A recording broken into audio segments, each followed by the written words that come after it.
the morning after Shanann and the girls were reported missing. Chris Watts has agreed to come in voluntarily to take a polygraph test, administered by a CBI agent named Tammy. He's not under arrest.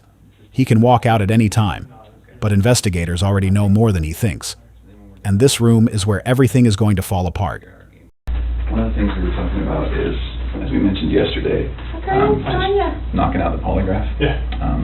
Why don't we do that today? Okay. Why don't we do that now? Okay. We'll get that out of the way when you're done. This is Tammy. Did you meet Tammy yesterday? No, that's okay. the only one. This is Tammy. Hi, Chris. How are you? All right. So then when we're done, we'll figure out our game plan that I was talking about today. Okay. Does your dad have availability to use the car if you're going to be here for like an hour or more? Can you drive? Oh, he can drive. Okay. Yeah. Okay. And I'll go explain to him everything that's going on. Okay. Thanks. So go ahead and have a seat right here, Chris. Sit on this? Yep, I know. I'll explain with that here in a little bit, but you don't have to worry. It's not on or anything right now. It's not gonna buzz you or anything. I've never done this before. I know. A lot of people haven't had polygraphs before. It's not like a normal thing that people go through. Yeah, so I have no idea what to expect, honestly. Yeah. So how are you feeling today? I'm sick to my stomach, honestly. The first day I thought, okay, she was just somewhere. Sure. And after yesterday, all the activity at my house, I didn't know, it went to the other extreme. I've just been sick to my stomach that either somebody has her or she's in trouble and the kids are not safe either. Right. Well, and I think that's totally awesome that you're here today. I mean, I commend you. We do this in all of our missing person cases, so don't think that we're just singling you out like, oh my gosh, they want me to take a polygraph. Anytime, someone was the last person to see people or, it's a missing person case, we start from the inside and we work out. I mean, that's pretty much what we do. So I've done polygraphs on the Jessica Ridgway case. I don't know if you were here for that. The name sounds familiar. The little girl that went missing in Westminster and okay. that, yeah. And then just the one that we had in Thornton last year or the year before. So we do this all the time. So please don't think that you're being singled out. This is one way that if you didn't have anything to do with it, that we can let the investigators know, the people that really do need to know, that are looking for your wife and your little girls, to let them know, you know what, don't focus on Chris, focus over here, because obviously we've already cleared him, he's good to go. Now focus on the real person that did something to this, okay. to Shanann and the little girl. So, okay. So I am, my name is Tammy. If you can call me Tammy, I'm an agent with the Colorado Bureau of Investigation. So it's a CBI. It's kind of like the FBI, but for Colorado. Okay. So what our role is, just so you know, is anytime a law enforcement agency or a district attorney's office or the governor needs assistance with a case, they can call the CBI to come out and assist them. Okay. So obviously in this, type of case, they're calling in all the resources that they can, which includes me, who works out of the Denver office, and I also do polygraphs. So they asked me if I would be willing to come here and chat with you and hopefully get you cleared up and on your way, because okay. it sounds like that's what you're here for, and yeah, that's awesome, because that's mostly what people want to do is dude, you're looking at the wrong person. I just want to show you I had nothing to do with this, and then you guys can get on your way and do your investigation somewhere else. So, because that helps us, because then we don't have to keep focusing on Chris. Does that make sense to you? Yeah. Okay.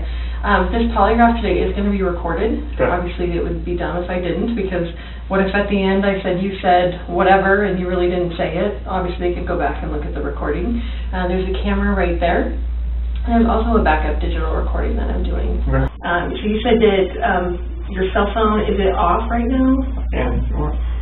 That would be great, because we can't have anything like buzzing, vibrating, ringing, that kind of stuff. So. Tammy explains the polygraph process. This is deliberate and methodical. Tammy is building trust before the test even starts. She explains everything, what the components measure, how the questions work, that he'll know every question before she asks it. She wants him relaxed.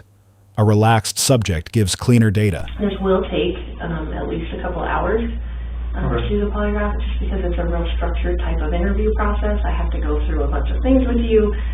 You're going to get the same polygraph that I gave someone last week. So it's very structured, and we go, in order and that kind of stuff, and you're going to know the wording to all of the questions I'm going to ask you on the test before we even take the polygraph. So don't, a lot of people come in here and they think, oh, they're just gonna, attach all these components to me and then just start asking me random questions that I've never heard before, and of course I'm gonna react to that.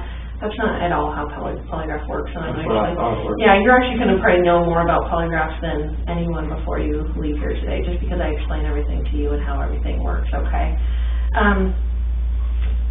Obviously, you're probably nervous about taking today's test. Honestly, I would think something is wrong with you if you weren't nervous about coming in here to take a polygraph. Yeah. Even if people are like, I don't have anything to hide, it is nerve-wracking. Oh, and yeah. I have taken tons of polygraphs. Obviously, in my training, I went to 10 weeks for training. I've been a polygrapher for about 5 years.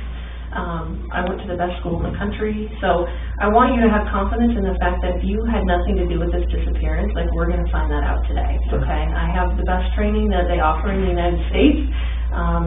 We use the most validated testing, the way I'm going to ask you the questions. So believe me, if you had nothing to do with this, I will be able to show them that today, okay? So that should give you some confidence that, this is how, you're going to be cleared today if you had nothing to do with it, okay? There's actually only, nervousness or anxiety cannot cause you to fail a polygraph. A lot of people think that too, that if they're really nervous that it could cause them to fail. If that were the case, no one would be allowed to take polygraphs because every single person is nervous or anxious about taking a polygraph, okay? I thought that's how it worked. On nervousness? Yeah. No. There's actually only 2 ways you can fail a polygraph, okay? The first way would be if you fail to follow my instructions. I'm going to give you a lot of instructions today about how to sit still, how to answer questions, things like that. So if you fail to follow those instructions, you will not pass today's test, okay? The second way would be if you choose to lie to me today. Lie to me today, okay? Obviously, this is about 100% truth. Even if there's, something that you didn't tell the investigators, since Monday, I guess, is when the police were involved. If there's something that you didn't tell them since Monday, that is totally fine. I get it. People aren't going to remember every single detail every time they talk to someone. As long as you tell me what the truth is today, you will have no problem with passing, okay? I promise you that. And obviously, I hope that, if you did have something to do with their disappearance, it would be really stupid for you to come in and take a polygraph today. Exactly. Right? It would be really dumb. You should not be here right now sitting in this chair if you had anything to do with Shanann and the little girl's disappearance. Okay? Okay. And it's Celeste and Bella, is that right? Yeah, I'll call her CC too. CC, okay. If that comes up. Okay, perfect. So, and I know very small amount about the case. Okay. Just because I want to know less about the case, because I want you to be able to tell me about the case. I don't want to have some preconceived notions about the case, and that's why I don't want you to assume that I already know details because you told Detective so-and-so, that kind of stuff. I want you to be able to tell me like you were telling someone for the very first time about what happened when we get into actually talking about what happened, okay? Obviously, Chris, you're not under arrest. I have no plans on arresting you.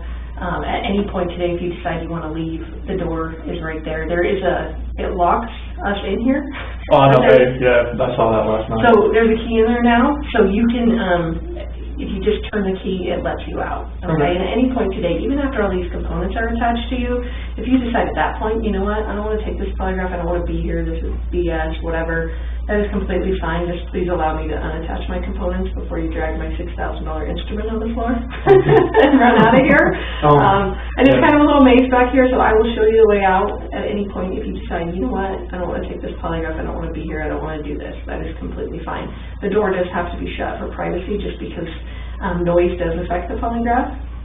And I will read you your rights today, and that's just because the polygraph components are pretty restrictive. They go around your chest and stuff, and you may feel at some point that you're not free to leave, but like I said before, at any point I will unattach all the components and show you the way out if you decide, even in the middle of the polygraph if you don't want to continue to take it, okay?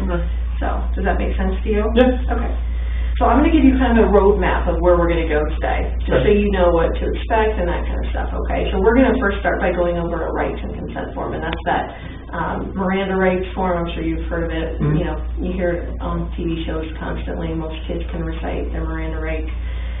We're going to go over that, and again, it's just so that you know you're free to leave and that you're not under arrest, okay? And then we're going to do a consent form, and that's just something that's required by my bosses to say that you're actually consenting to the CDI doing a polygraph on you, okay?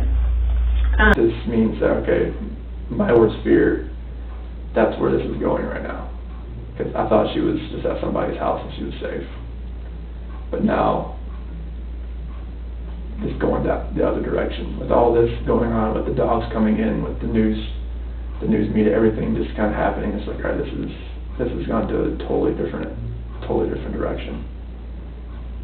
And it's like, I was when all my friends like were coming over to give me some support, I knew that like, all right, like I was happy all my friends just came over to just support. I didn't want to be alone at that point in time. Like this is the time you don't want to be alone at all. And my friends are supporting me all through this, and I just want to find them. I want them to come home safe, like wherever they are. I hope they are safe, and I really hope they can just come home.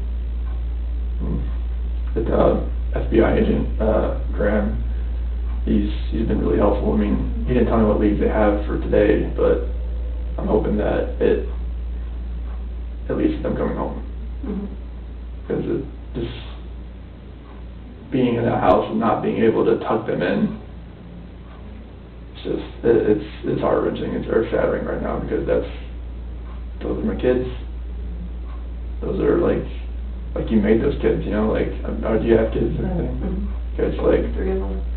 So like, just not being able to like, you know, kiss them goodnight and saying I love you daddy, or I miss you daddy, or something like that. You know, because they were without me for 5 weeks. And I got to FaceTime them every night. And it was just not being able to do anything, like knowing that they were just here and not knowing where they are now it's a nightmare right now. So, thank you for explaining all that to me. Obviously, have more questions, so I may kind of piece it out, just going back, just so I understand everything. And you kept saying that you thought she was at a friend's house. Do you still think she's at a friend's house? At this point, I don't. Because all this, like, everything that's happened now. So what does that make you think of? It just makes me feel like either she vanished, like, she's had the kids and she's somewhere where, like, maybe hopefully a hotel. But I don't think she's at a friend's house now, unless it's somebody I just don't know. Like, if it's somebody I don't know, great. Like, I just want her to be safe. But with FBI here, with, you know, CBI here, with everything that's going on, like, it makes me feel like, all right, maybe somebody has her that's not keeping her safe.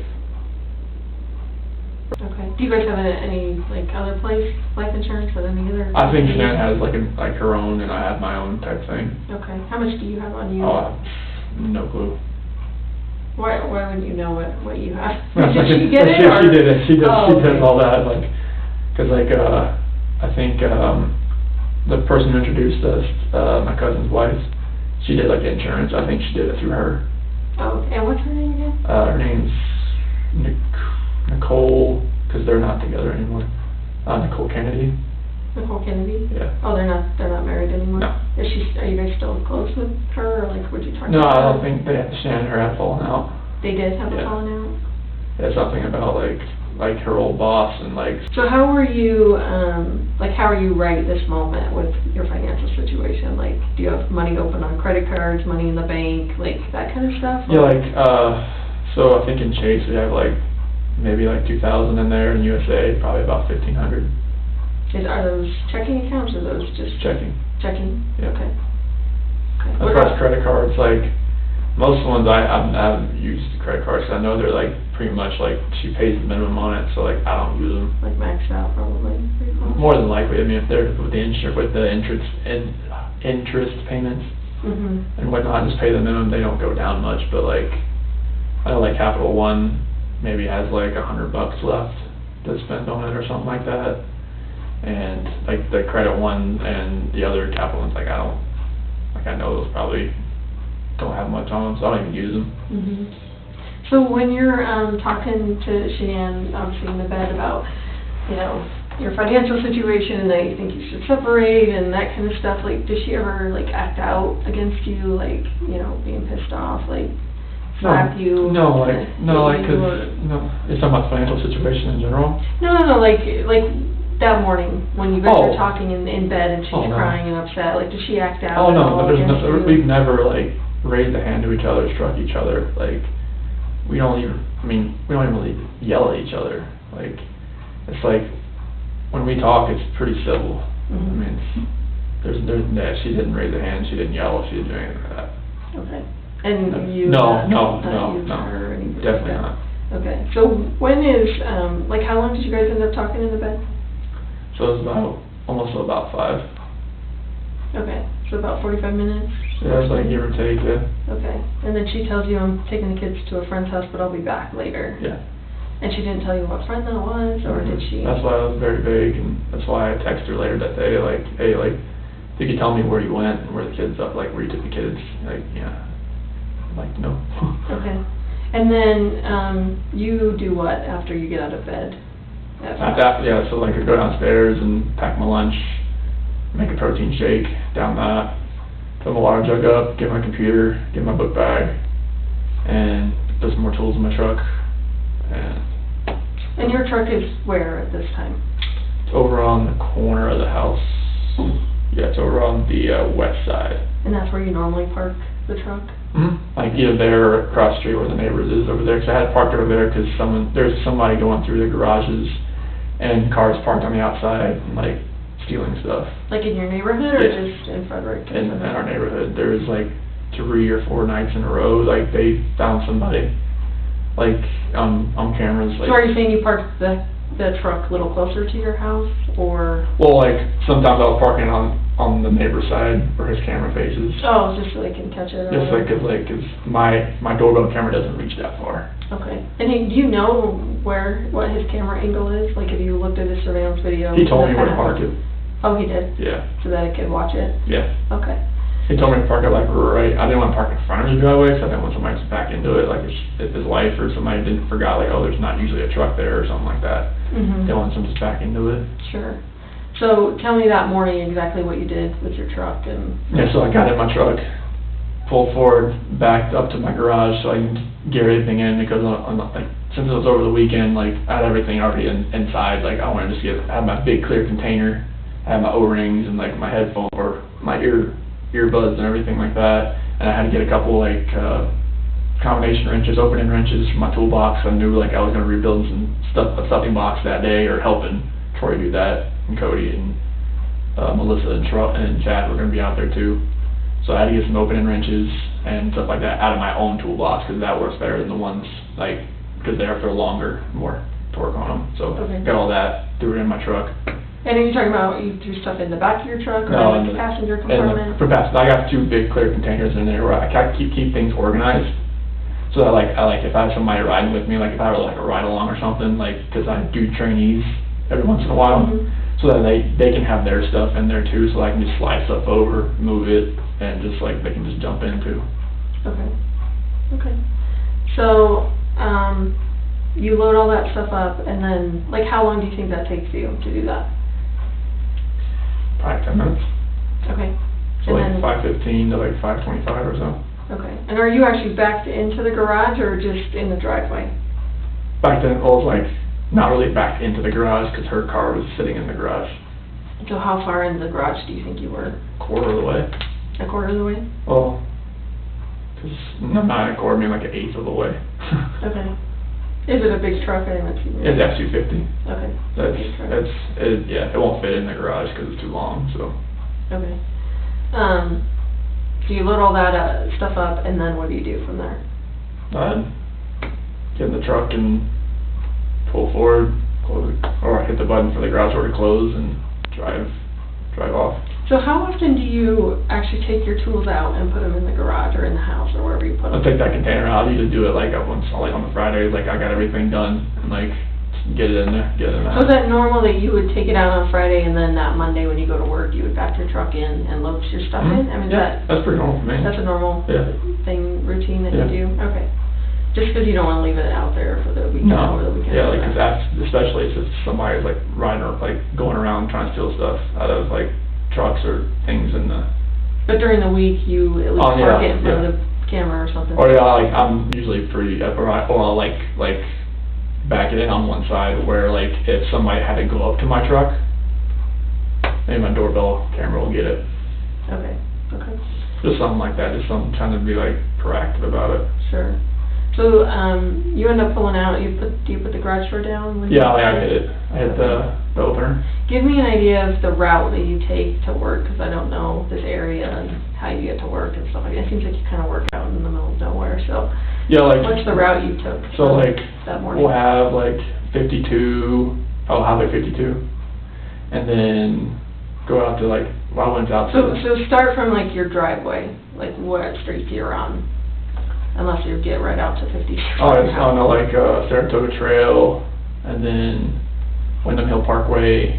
And just tell me rights or lefts that you're going. Okay, so Saratoga Trail, take a right, Wyndham Hill Parkway, roundabout, take a right on County Road 7, take a left, County Road 52, take 52, and this morning I went out to location, so go down 52 east, out to I-76, out to, I don't know that road, but out to Rogan, and out to a ranch, Sawyer Ranch. I don't know, it's like 380, kind of like 386 or something like that.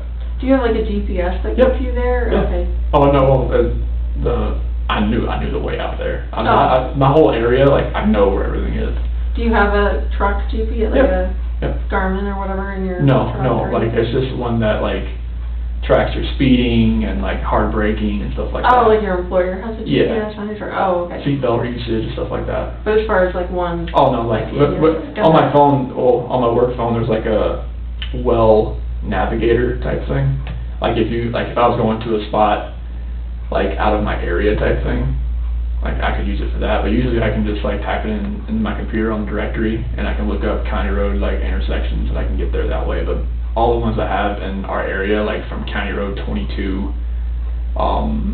south, that's our area, all the way like to the airport. Okay. So like, I've been to pretty much every single one of them, so like, if somebody says that I'm at the Thomason 2116, like, okay, I know where that's at. Or someone tells me I'm at the Ritchie gas unit #1, I know where that's at. Someone tells me I'm at the Mars 28C, I know where that's at.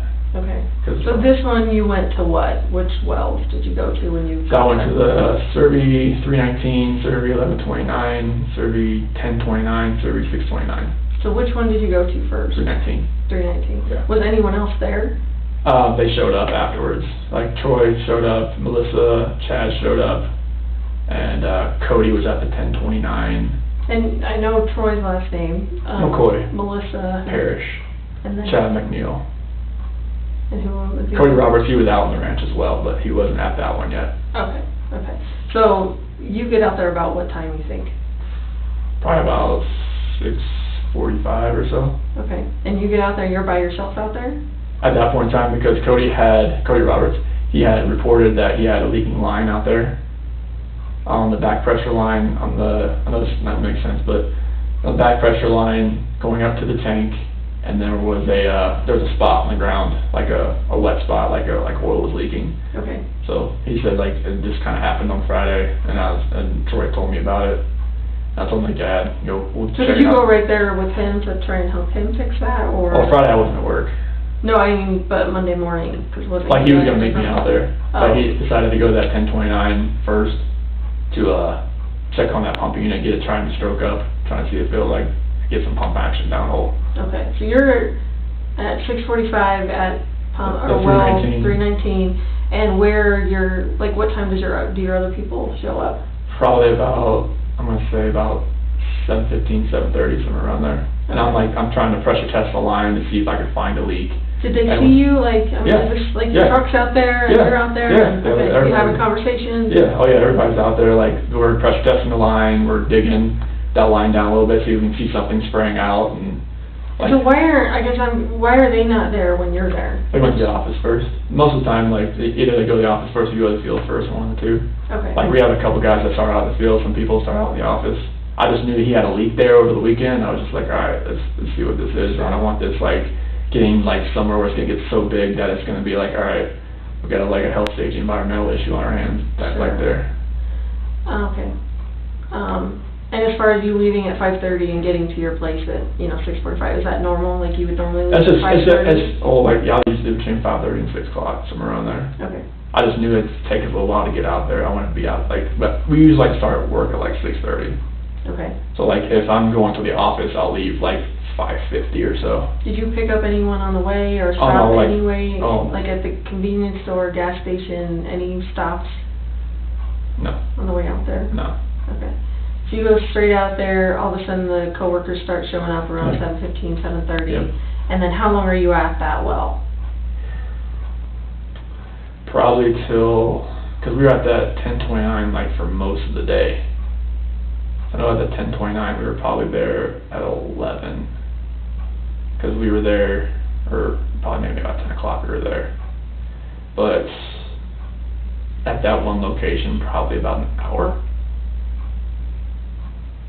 Trying to get, because we had to dig out that line right where it was leaking, right where like, because when the pipe comes out of the ground, it was leaking like maybe like a foot underneath it. And what had happened, like either like something like ate through it or corroded the pipe.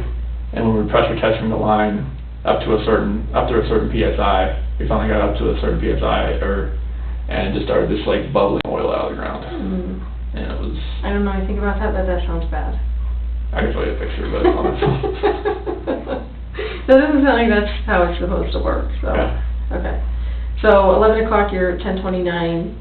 Yeah, I hit the other two locations I told you about in between, because at 10:29 we were there for the rest of the day, until I left. So 3:19 till when, do you think?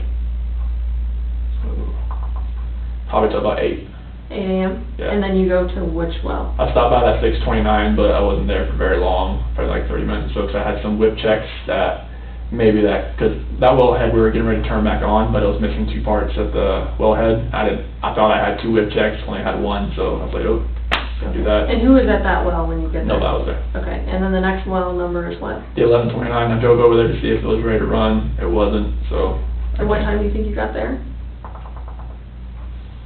Probably about 9. Okay. And then you were there till 11, is that what you said? No, I was there till almost probably about 10. Oh, 10, okay. Yeah. And then where did you go after So that? 10:29. Oh, you were there from 9 These to are all 10. well numbers. I'm sorry. I'm sorry. No, I know this is all like, it's good. So you were there from 9 to 10 at Yeah. the one before 10:29. Yeah. And then you were at 10:29 from 10 o'clock till? Until I left. Until like 2 o'clock or till 1 o'clock when I left. Till 1 o'clock, okay. Yeah, because we were there for a while. We had to replace stuffing box rubbers and take everything apart because the rods were getting so hot. And who was at 10:29? That would have been Cody Roberts, Chad McNeil, Melissa Parrish, Troy McCoy. Those are all. So you guys all kind of just hop around Yeah. to different Yeah. wells or whatever? On that day we did. Okay. Because Melissa Parrish, she's one of our green hats, that's a trainee. And it was Cody's route, and Chad is another one of our field coordinators along with Troy. Okay. Hmm. So they were kind of showing her the ropes and that Yeah, kind of stuff? Okay. definitely. Okay. Anyone else of your coworkers or anyone else out there? Nope, that was the only ones. Would anyone else have seen you either on the way out there or, out there when you were? No. Like I said, I didn't stop anywhere, like, I Did knew you that. wave to anyone? Did you know, anything like that you can remember? no. I know it's early in the morning. I didn't, I mean, I called a few people, like, while I was out there, but for some reason, like, it, you know, like, when you call somebody, and it just says, like, connecting, or whatever it's doing, and it doesn't, like, start to actually ring until the seconds start to come up, like, 1, 2, 3. Oh, right. But it just kept, like, said dialing, or it's, for some And who reason. were you trying to call while I you was were out trying there? to call Cody Roberts, trying to call, Troy and Chad. And none of those went through? No, they were trying to call me, and it said the number you have dialed cannot be completed as dialed, or something like that. Okay. Did you make any other phone calls? That was it, like, I texted them. Texted Cody and Yeah. them? Yeah. And you texted And then, your and then wife? I got a hold of Luke. I think I finally got either from this phone or this phone, and told him, like, hey, I'm out here. Like a phone call? Yeah. Or- Okay. Yeah. And why did you, is that normal that you would? Well, I was just telling, because, like, it seems because, I think, Troy or Chad told him, like, yeah, we were trying to get a hold of you. And, like, nothing, every time it said, like, the phone number cannot complete it as dialed. And I was like, okay, I'll call him and let him know, like, hey, you know, I'm not sure what's going on with his Kinda phone. weird. Yeah, because that place sometimes, in the oil field in general, it's hit and miss. As far as, like, because sometimes you have, like, a radio tower here and there that just knocks out everything. Okay, and you said you tried earlier that you tried to call Shanann, is that right? I texted her at like 7:40. Sorry, just let me see that, I'm still going. You texted her when? 7:40 in the morning. Okay. And then, did you ever try and call her during the day? Mm-hmm. Okay. I'm not sure what time of that. I can't get that far on my phone now. Did that go through, that Yeah. call? And I did it from this phone. And did she just not answer it, Yep, or? I just went to voicemail. Okay, okay. And then, did you call anyone else? Mm-mm. Did you call the police department? Did you call, Nicole? I can't remember if you... Oh, like from, like right after I couldn't get a hold of her? Yeah. So like at 12 o'clock I texted her, or I called her again, and at 12 I texted her again, like, hey, call me. And then at 12:10, that's when Nicole showed up at the house. So I got a alert saying the doorbell detected a visitor.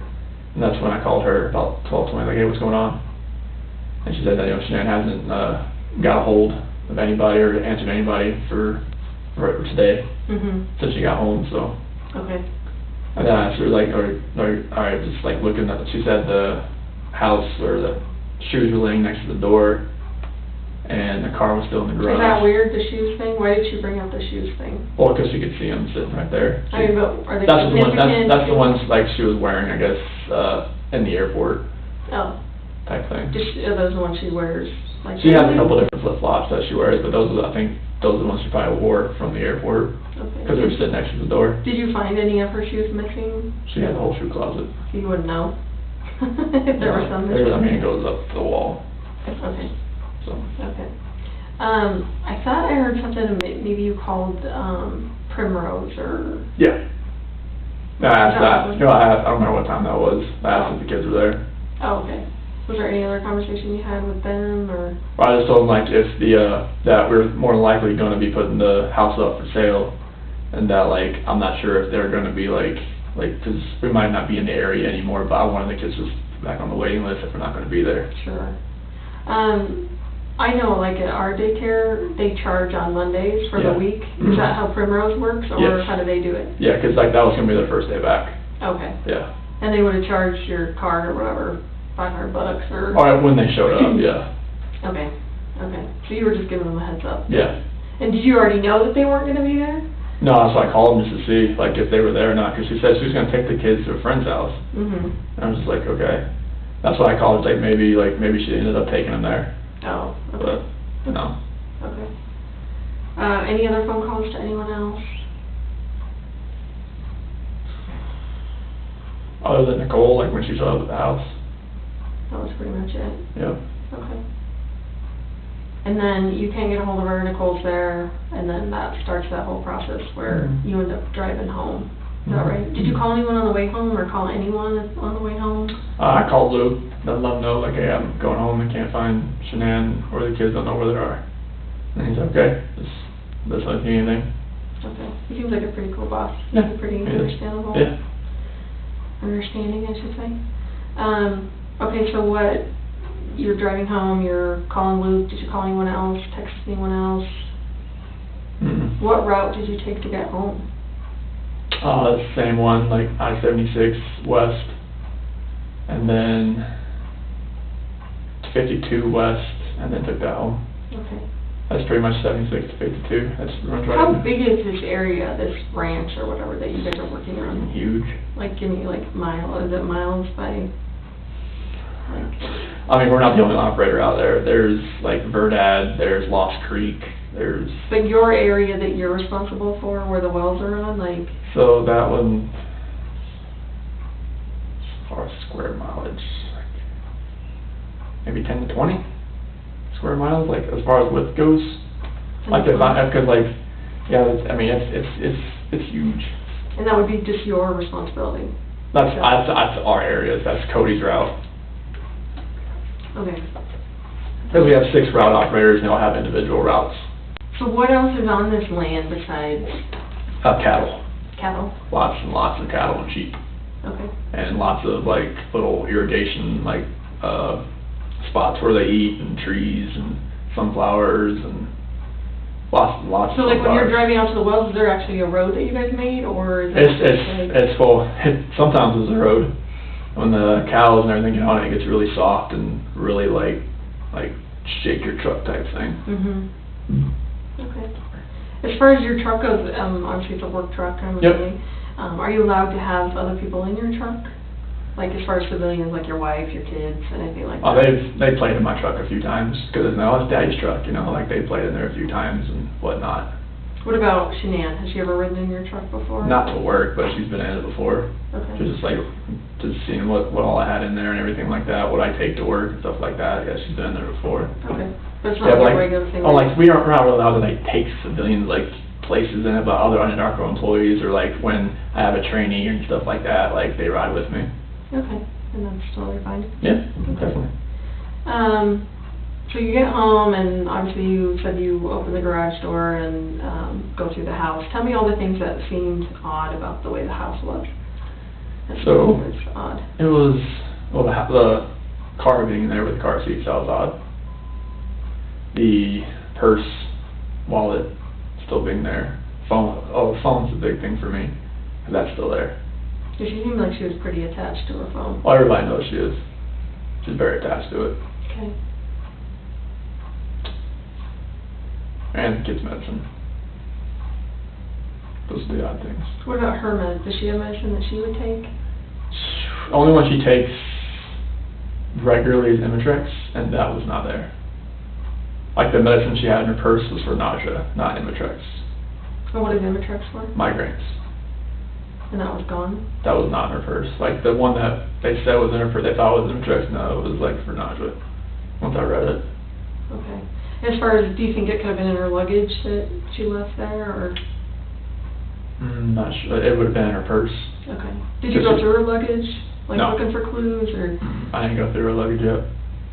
Okay. But like, her Imitrex stuff expects to have that, like, you know, within hand's grasp.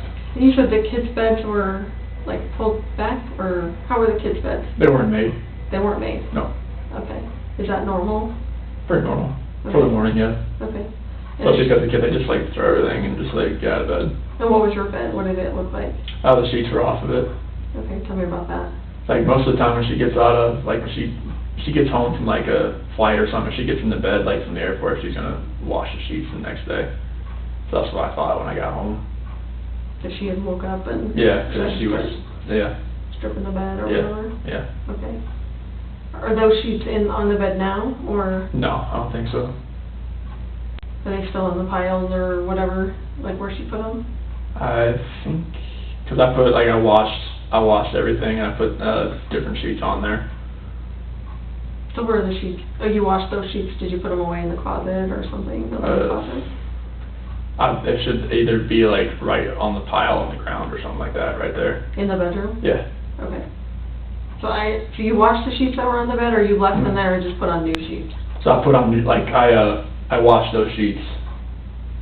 I washed sheets that were on there, and they should still be in the room. Oh, clean, like, Yeah. In a pile or Yeah. whatever? Okay, okay. Yeah, but I put, like, ones that were in the closet in there. Ones that were already clean, like, I wanted to just make the bed anyways. Okay, so the bed's made now? Oh, yeah, definitely. Okay. So when you slept on the bed Monday night, it had new sheets from you changing it, or? So Monday, yeah, like, when I slept there Monday night, yeah, there was new sheets on there. Okay, because the bed was already stripped? Yeah. When you got in or whatever? Anything else that was odd? I know you said there were some things missing from the kids' rooms, or their blankets? Blankies. Yeah, Okay. blankies. What do you think about that? I mean, that's what kids always take with them. Like, even to go, like, if you... Yeah, like, if Cece, she wants that Yankee blanket, and Bella, like, wants her blanket, especially if she feels like, you know, we tell her, like, leave it at the house now, she's getting old enough. But, So, like, if you're going to Target or run errands, like, are they taking their stuff with them? Bella will, Cece definitely will have that Yankee blanket, and sometimes she wants her little, that dog that, like, makes cooling sounds and whatnot. Okay. And that's gone, you said, right? Yeah. That dog? Yeah, but Bella's cat's still there. Was she as attached to the cat as Cece was to the dog? Not as much. Not as much. Okay. Anything else missing, weird? What about the pajamas that they were in, that you put them in after they showered, the nightgowns or whatever? Yeah. Are those at the house? I didn't see those. I mean, there's still, like, dirty laundry in there from the kids, Okay. but, like, I didn't see those in per se. I didn't see those, and then there's some nightgowns in there, but I didn't see those, not the ones I described to you. Okay. Okay. So obviously, you know, you've had a lot of time to think about this stuff, and, just talking to me, like, what are your thoughts? Like, what are you thinking right now as far as, you know, what's happened, or? Like the first day, I thought she was with somebody. I thought, you know, she's at a friend's house and she's just decompressing, whatnot. Mm-hmm. But like now, like after like yesterday and now today, it's. I feel like she's not safe. I feel like either she is in trouble or somebody has hurt her and the kids, and we can't find them. We don't know where they are. So if I ask you on the polygraph test if you physically caused Shanann's disappearance, can you pass that Yes. question? Yeah. What do you think I mean by that when I'm asking you if you physically caused Shanann's disappearance? What does that mean to you? If you ask me that, like, I feel like you're asking me, did I have anything to do with it myself, or did I help somebody do it? And I had no part in any of that. And I know it's totally awful to think about, but what are ways, because I need to make sure that you know what I'm talking about, what are ways that you can make someone disappear? I mean, like, if you're talking about, like, what I've seen, like, on the movies, or, like, how people, if you read about other people, I mean, you hire somebody. Like a hitman? Yeah, I mean, Yeah. I'm just being honest. No, that's what I want, because I want you to go through all of these scenarios in your head, because I want you to know for sure what I'm talking about when I say that, you know, asking you if you physically caused her disappearance. Okay, like you'd hire somebody, or you'd have somebody you know that would do it. I mean, it's like, it's hard, it's a hard question to answer. And I know this stuff. It's a hard question to answer. Right. Because it had nothing to do with this disappearance. Right. So, like, I don't even want to think about, like, if you're asking me, like, how I would do it, it's like, No, anyone, like, how would anyone cause someone else's disappearance? I mean, you would, like I said, like, You could cause someone's disappearance by murdering them. Would Yes. you agree with that? Yes. So what different physical ways could you cause someone's disappearance through murder? You could stab someone, right? Stab someone, shoot someone, hit them with a blunt object. What else is there? I mean, use a weapon, like gun or a knife. I mean, Okay. you could.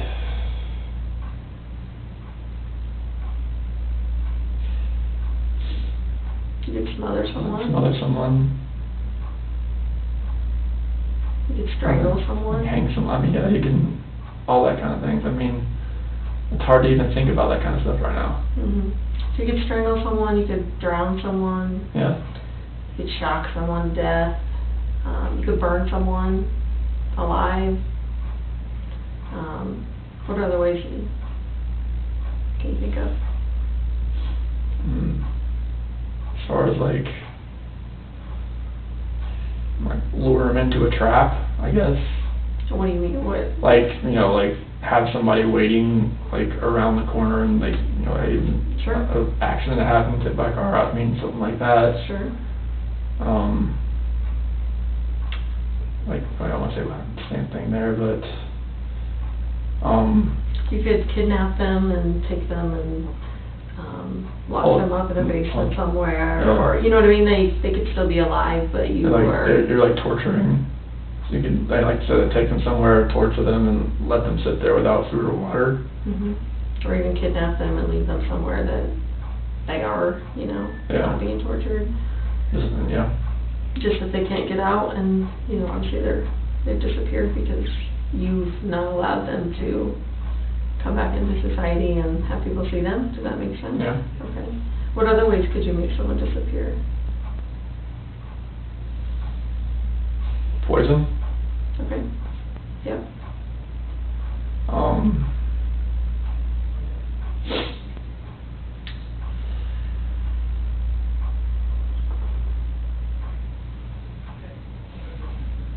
Sorry, this is... I know.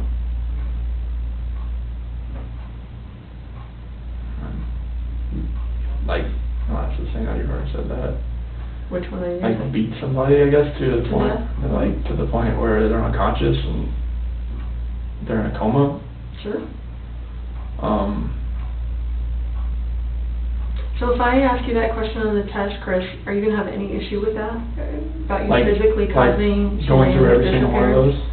Yeah, like that would be a way you Okay. could cause someone's disappearance. Okay, no, I can definitely, like, I can pass, I mean, Or you could murder them, you could kidnap them, you could take them to another country, you could, you know, bury them in your backyard, Yeah. you could do a million things yeah, as far as, trying to conceal them, yeah, right? So that no one can find them. yes, Because at this point, she's gone, yes. and the girls are gone, like, we don't know where they're at, right? Mhm. So we're assuming the worst, but hoping the best, you know what I mean? Mhm. I think that you're kind of in that spot too, Yeah. so, if I ask you that question, if you physically caused her disappearance, so when I say physically caused, I say it that way because I don't want you to feel, everyone has guilt, right? And I don't want you to feel like, you know what, I told her that I didn't want to be with her anymore, so I probably caused her disappearance because she obviously took off with the girls, and because of what I told her, that I didn't want to be with her I mean, anymore. that's why I feel like a jackass right now. Right. So when I ask you the question on the test, I'm not asking you about guilt. I'm not asking you about, did you make her feel so horrible that she ended up leaving? I'm saying that you were the one that physically caused her to disappear. Okay. Either by murder, kidnapping, you know, all of those other things that Okay. we went through, okay? You want me to list all those, like? No, one- no, no. You're just Okay. gonna say no to that question. Okay. Right. When I ask you if you physically caused Shanann's disappearance, Okay. your answer should be what? No. Right. So do you have any issues with that at all, and No. or have any question about what I would mean when I was, No, would be that's asking total, that like, I question? just like going through all those that, that's Right. a lot to really think about. Right. But Like that's- trying to figure out like, that was, It's a lot, but it's very simple. Yeah. Because if you didn't have anything to do physically Yeah. with her disappearance, maybe you pissed her off to the point that she ended up taking off with the kids, or maybe she became suicidal and, you know, offed herself somewhere that we just haven't found her yet. like I feel like emotionally responsible, but I didn't physically Right. hurt her Exactly. or the kids. Right. And that's what I want to ask you about. Okay. Okay? Just physically causing her disappearance. Okay. And the You kids, were the right? one directly. Okay. I'm going to ask you about Shanann. Okay. I think we can all assume that wherever Shanann is, the little girls are. Yes. So I'm just going to ask you about Shanann. It's just loop the kids with it though, right? What's that? That's looping the kids with it though too, like everything's just kinda like, cause like when the FBI was asking me yesterday, he asked about the kids, but like, Right. he was looping Shanann in with it too. Sure. Okay. So I want to know about Shanann. Okay. I'm going to ask you this test about Shanann. Okay. Okay? Like I said, obviously as investigators we can kind of assume that they're all together Okay. somewhere. But I'm going to ask you on the test about Shanann Okay. specifically. Okay. Okay? The next question I was going to ask you was, are you lying about the last time you saw her? No. And describe the last time that you saw her. Last time I saw her, she was in bed after I had talked to her. Okay? Alive? Laying in bed, like, she just physically laid in bed. Okay. Was she crying still? Was she saying anything? Was she... She had just told me she was gonna go to a friend's house with the kids, and she'd be back later.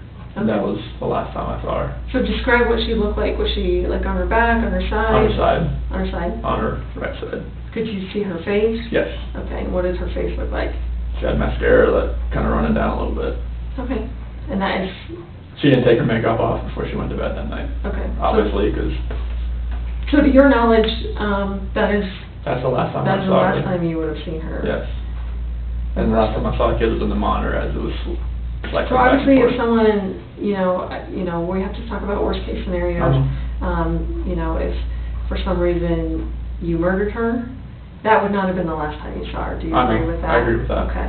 Because obviously she's not in the house, and if she got murdered in the house, she obviously got out of the house somehow. Yep. You know what I mean? So at some point, the person, if they did hurt her or murder her, they would have saw her again. Yep. If she was laying in the bed crying or, you know, with her Yep. mascara running down or whatever. Do you agree with that? I agree with that. Okay. The last question I want to ask you is if you know where Shanann is now. I do not. Okay. Obviously, you know, you've talked to the police, you've helped with the missing person investigation. So this would be more like, maybe Shanann did call you, a couple nights ago, like, dude, just don't tell him, like, I just can't handle this right now, like, I just need to get away, like, just, keep it on the down low, whatever. Maybe she told you that. Maybe if you were a person that murdered her, you obviously dumped her body somewhere or had someone else help you dump her body, you would know where that site was or where that place was. Does that make sense to you? So, again, asking you if you know where she is now. If the last time you saw her was when she was laying in bed, when she was alive and kind of having makeup run down her face, obviously that you wouldn't know where she is, right? Because obviously right now we can't find her. No. Does that make sense to you? Do all those questions make sense to you? Yes. So what would you answer to all of those questions? I had nothing to do with what's going on right now. I did not physically harm her. Okay. I did. The last time I saw her was in bed, laying on her side with some mascara on her face after we had a conversation. And I do not know where she is right now. Okay. Those are the... Yep. Okay. So you nailed them perfectly. Who do you think would have hurt Shanann and the girls? Like, who do you think would have done something to them? Honestly, it's like we've exhausted like every option that we have of people that know. Like, even if it's kind of crazy, like, what is your one go-to, like, thought about what could have happened? That it's somebody I don't know, and I don't know who they are or what they're about, and that they have her and the kids, and that they're not safe right now, and that they've been physically hurt. Okay. So, obviously, like I said, we kind of have to expect the worst and hope for the best. If we do end up finding your wife and your two girls murdered, what do you think should happen to that person that would have done that?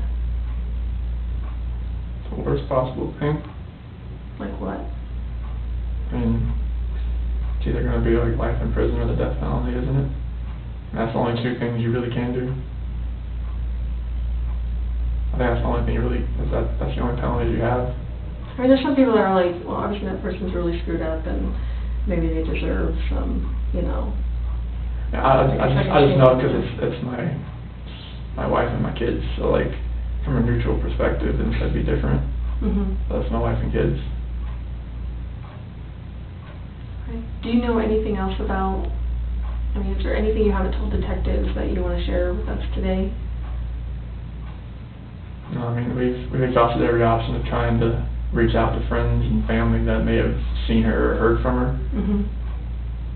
So it's like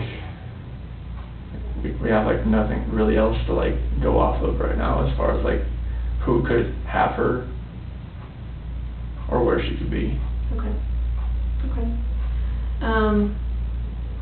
I'm gonna have you take a bathroom break because we've been in here quite a while. I need one as well.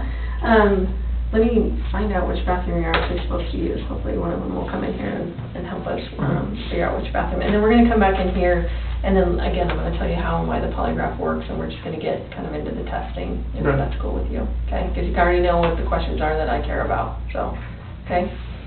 All right, so let me see if someone can direct you to a bathroom real quick.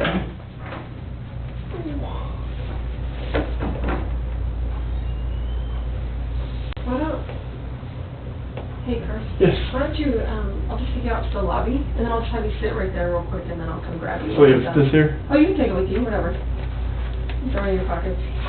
Wow. What do we do? You know.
How's it going?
Do you want Gatorade? I'm good, thank you. Are you sure? Yeah. I figured maybe you want some. Water. Oh, maybe. Maybe? Okay. Do you want a Mountain Dew? Oh, no, no Mountain Dew. You stay away from that I stuff? haven't had soda in like years. Well, don't start now, right? Do you have any bad habits? I used to, like Oreos and soda were my go-to. During the pregnancy? Yep. What kind of soda did you like? Mountain Dew. Now, did you? That's what I'm like. Delicious. Everyone at work makes fun of me for drinking it. No, like my favorite was like the Baja Blast Mountain Dew. Oh, see, I didn't like that. Because don't they still have that at Taco Bell. Taco Bell? That's where it was. That's right. Steak quesadilla and Mountain Dew Baja Blast was my go-to. Let's go over the questions that are going to be on the test. Is that cool with you? Yeah. Just so you know the words to all the questions and there's no surprises and that kind of stuff, okay? And then we'll... Am I allowed to like breathe like during this? Or Yeah, I'll explain all of that to you. It's, you're obviously still a person and you still have functions that have to go on for you to be alive, so yes, you'll be able to breathe, and we just don't want you to move a bunch during the test, and I'll explain that to you. And it's for very short periods of time, and I have no doubt, being a healthy guy like you are, that you'll have no problem doing that. Okay. Okay.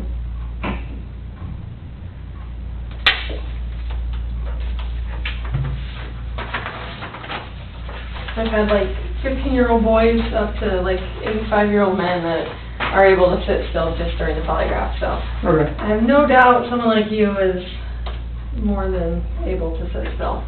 Okay. Okay, so we're going to go over the questions that are going to be on the test. Like I said, I'm going to tell you every single question. There's not a question I'm just going to add, you know, for the thrill of it or anything like that. You're going to know all the words. So the first question that's going to be on the test is going to be regarding Shanann's disappearance. Do you intend to answer all of the questions truthfully? Yes. Okay. And you're only going to get to answer yes or no to these questions, okay? Oh, okay. So it's easy because, you know, there should be no question in your mind whether you need to answer yes or no to the questions, okay? So the first relevant question that I'm going to ask that we had already gone over is going to be, did you physically cause Shanann's disappearance? No. Are you lying about the last time you saw Shanann? No. And I'm saying her name right? Yep. Right, okay. And then do you know where Shanann is now? No. Okay, so those are the three that we'd already discussed before, right? So physically causing someone's disappearance is either, you know, obviously harming them to the point where they, you know, are either dead or can no longer function out, you know, or maybe you left them for dead, you know, in some field somewhere or something like that. So maybe they weren't actually deceased, but, you know, that you would have been the direct cause of their disappearance, okay? So that makes sense to you? Okay. And then obviously, lying about the last thing you saw her, that would be because maybe you helped someone or you did it yourself or something like that, and then you helped dispose of them or put them somewhere or lock them up somewhere or whatever, okay? Okay. And then knowing where she is now. And again, that would be either some kind of direct knowledge, like you either saw it, you did it, you know where you put them, or someone told you where they are, something like that. Or if Shanann called you and said, this is where I'm at, but you haven't told the police that kind of stuff, okay? Does that make sense? That makes sense. Okay. So you're going to be taking what's called a directed lie polygraph. So what that means is there are going to be questions on the test where I want you to lie. Because I want to see what your body looks like when you tell a lie on the test. Okay. I know it seems kind of weird, but you're going to know which questions these are, and they're going to be easy to answer.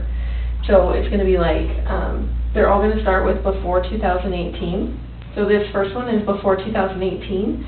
Did you ever lose your temper with someone you cared about? We've all lost our temper with someone we've cared about in our life. So I want you to think about, you don't have to tell me what it is, but I want you to actually have that moment in your mind when you actually lost your temper with someone you cared about. Okay. Whether it was with Shanann, whether it was with your parents, whether it was with your children, I mean, it could be with anyone, but it was... Do you want me to say no to that one? Yes, so you're going to actually lie to that question, since we Okay. all have lost our temper with someone we cared about Okay. before. So I'm going to say before 2018, did you ever lose your temper with someone you cared about? And you're going to say... No. Because you're telling a... Lie. Awesome. The next one of those, because there's only 3 of those, the next one's going to be before 2018. Remember, it's all going to start with that, before 2018. If you ever hear that on the test, that is your clue to go, crap, this is a question I have to lie to on the test. Okay? Okay. So this one's going to be before 2018. Did you ever say anything out of anger to a loved one? It's going to be... Well, we've all said something out of anger Okay. to a loved one, but So it's I gonna be want you no. to take a minute and actually think of a time when you've actually said something out of anger to a loved one. You have Okay. something in your head? Yeah. Okay. And I want you to actually think of that when you answer this question on the test. Okay? So again, before 2018, did you ever say anything out of anger to a loved one? You're going to say, No. because you're telling a... Lie. Awesome. The last one is before 2018, have you ever wanted to hurt someone to get even with them? Not that you actually hurt them, but that maybe they pissed you off so bad, you know, that you were like, oh, I can punch that guy in the face right now, or, you know, whatever. Not that you actually ended up even hurting anyone, but that you ever thought about hurting someone to get even with them. So I want you to take a moment and think about a time, and just make sure that you do have something in your head.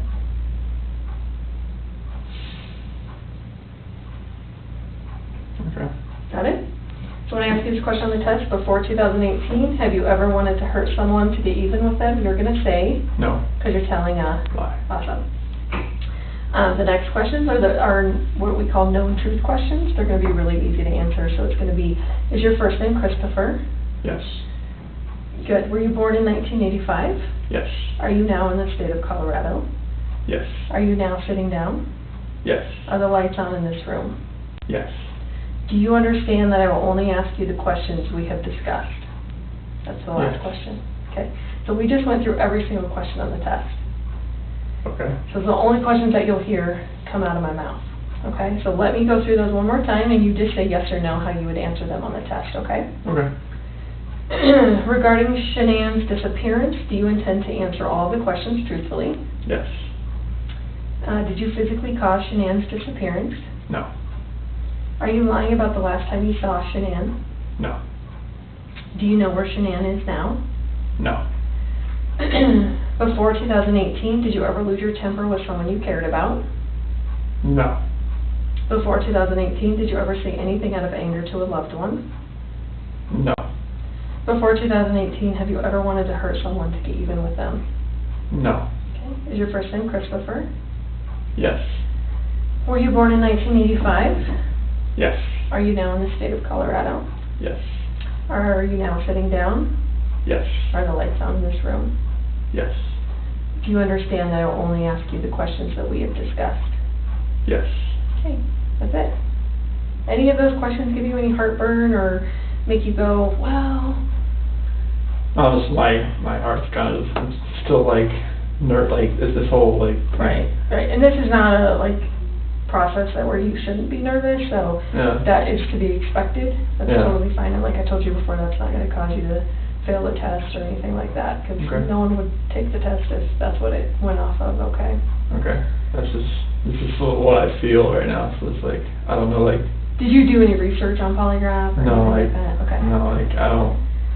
All I know is when I see it on TV, all I see is this right here, and then like that, and then like that. I'm just you just judge it off your heart rate, or what is the deal? Yeah, and I'll explain all those components that I'm going to put on you. So no, I came in here, my heart's going a million miles a minute, and it hasn't stopped. Yeah. So, and you'll notice too that the second I put all the components on you, that's when it really feels like, oh shit, it just got real. That's just, everyone has that oh shit moment, right, when everything gets attached, because Yeah. then you're like, oh crap. So, I promise I will get you through this, okay? Okay. Give me just one sec.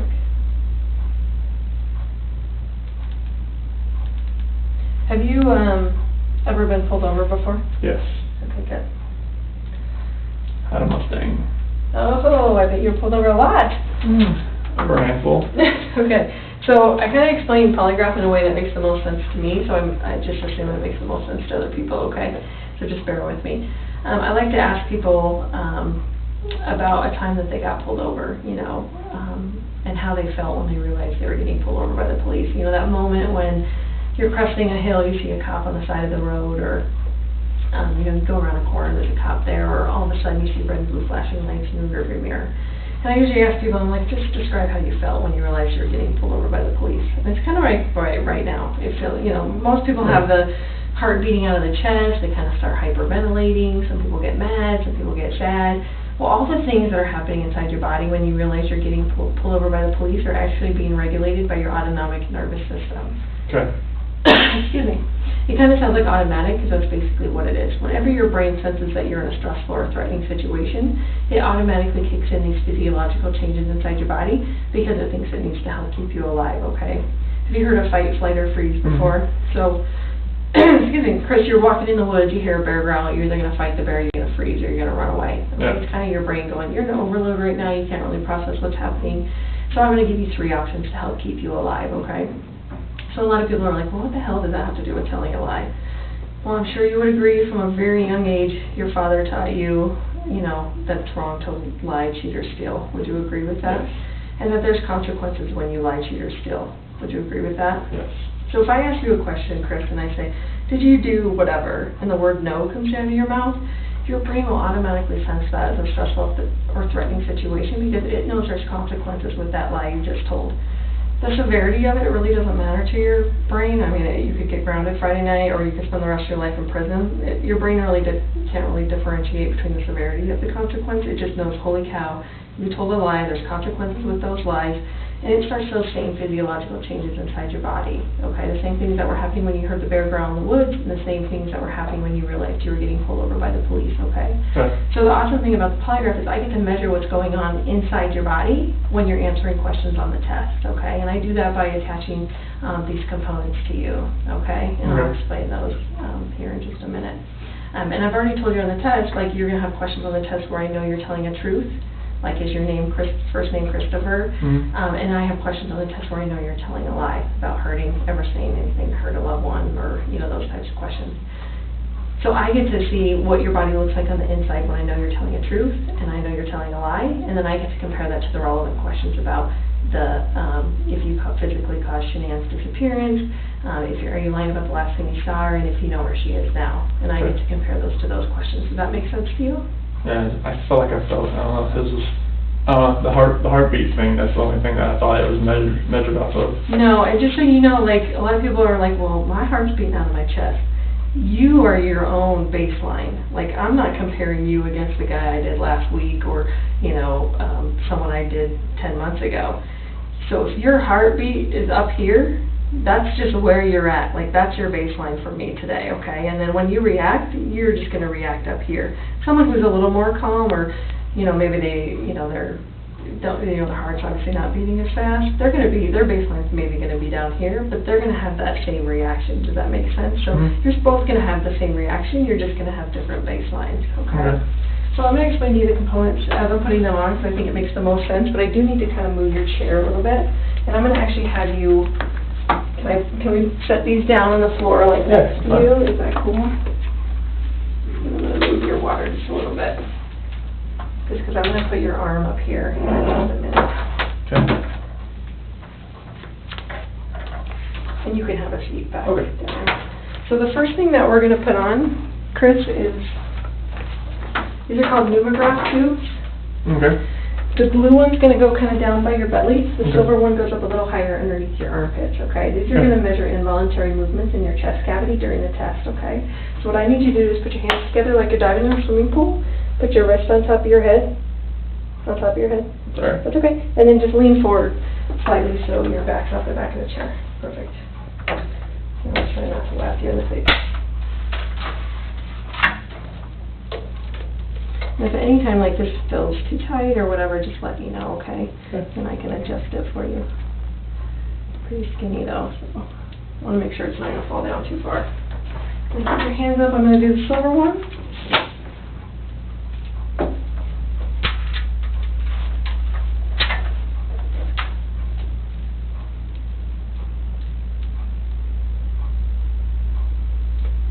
Does it feel like it's too tight or does it feel okay? Okay. Okay. Hold up the right toe. The next thing we use, you can put your hands down, I'm Okay. sorry. First is a blood pressure cuff. Okay. This is the same kind of blood pressure cuff you would find in a doctor's office. Obviously, they're trying to get your blood pressure when you're in there. I use this to measure the rate of blood flow through your body during the test. And we've actually found it's much more, we get a much better reading if we put it on your calf instead of your arm. So are you okay if we put it on your calf? So just go and put that leg just, straight up in the air for me.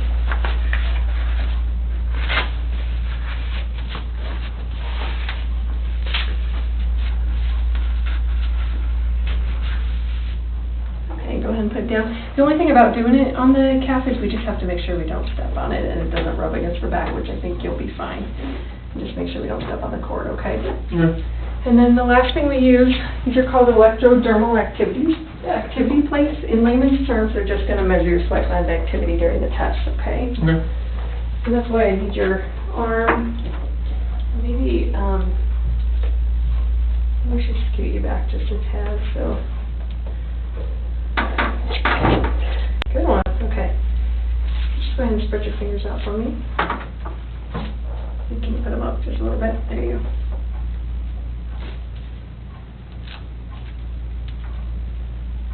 Did you know we use these? Mm-mm. Okay. I use this.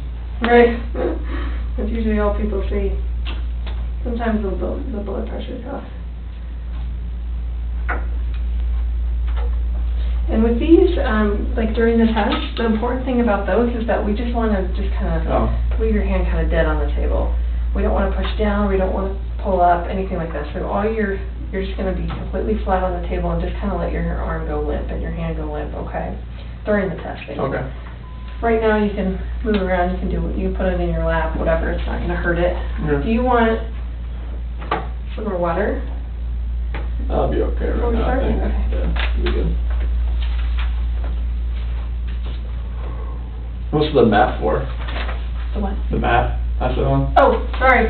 We're going to discuss that. So Okay. that's a motion sensor mat.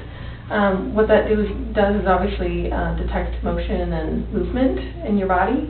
So that's how important it will be that you remain completely still during the testing. If you move your little toe, I mean, as you know, it's lifting weights and stuff, everything happens from your core. You move your little toe, obviously it's going to register on my seat pad. So it's very, very sensitive, so that's how important it's going to be that you remain completely still. Okay. Okay? I'm probably getting the best position I can right now, I'm not like all over the place. Yeah. Okay. Your feet just flat when you can get it. So we're going to go over a I can practice breathe, test. like this, like, I can breathe, and everything's good? Mhm. Okay. Okay, we're good. I just wanna make sure. Here's what it's kind of sideways, actually. Oops, can you try not to suck in a little bit. There we go. It's kind of cockeyed there. A little bit better for your shirt. Is that too tight now? Or is that okay? It was tighter, but. It was too loose before, but Yeah, that's, we're good. you sure? Yeah, it's tight, but it's good. Okay. So we're gonna go over a pre-test now. Okay. And then I'll explain how I need you to sit still and all that, and then we'll get into the actual testing, okay? Alright. So this is what we call a directed lie practice test, okay? And I'm going to move my chair over here.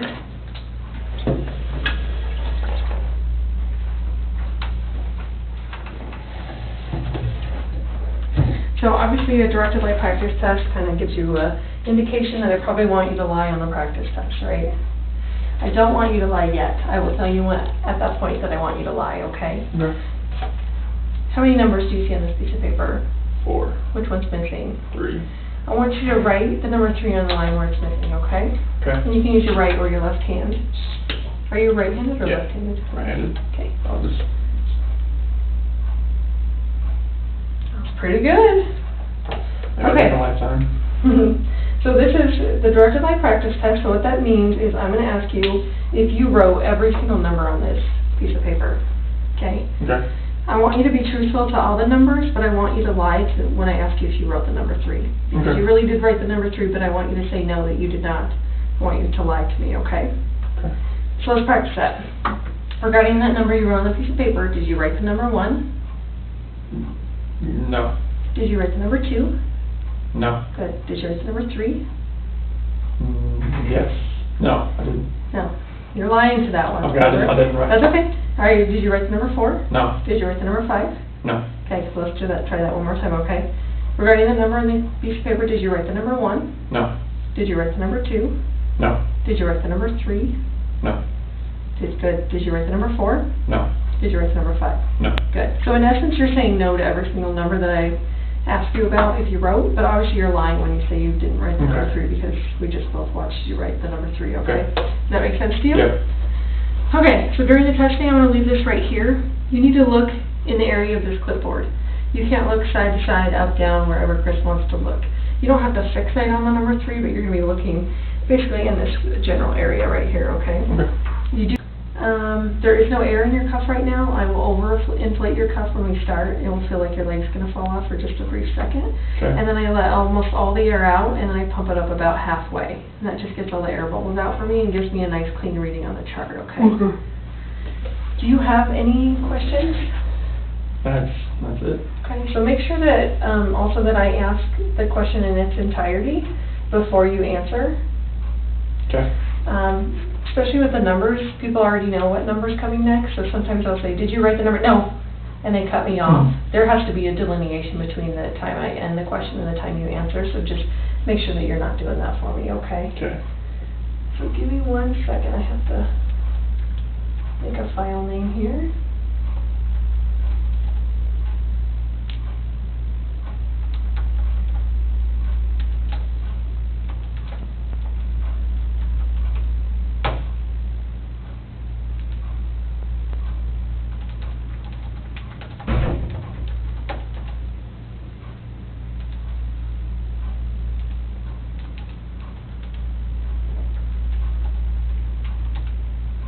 Your birthday one more time. 5/16/85.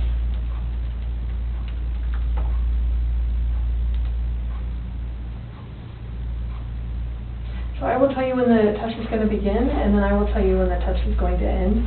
Don't move in between that time, and then I will tell you at the end when it's okay for you to move around and relax, okay? Okay. So just stay completely like you are until I tell you that it's okay, okay? Okay. Don't bother you? No, I'm just trying to keep, I'm like stressing my fingers out. Yeah, don't, just, like, seriously, just kind of like your hand is on your lap, just lay your hand right there. Okay. These are allowed just they need to be at least flat though, right? I mean, it just, like, lay on the table. Alright. So, do they not, would they not normally be touching? Well, it's just like, I don't know. It's fine. Okay. And again, you're going to be looking straight ahead. And just make sure you don't move, okay? Okay.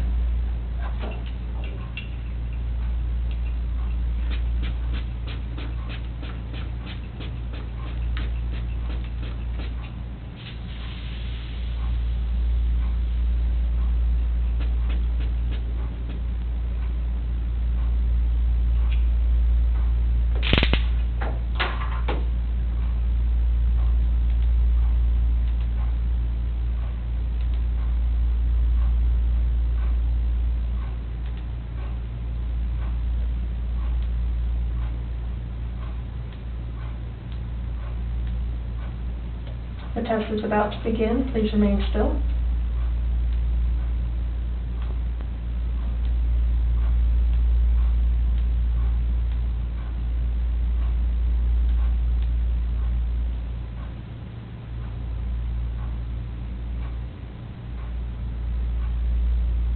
Regarding what number you wrote on the piece of paper, did you write the number 1?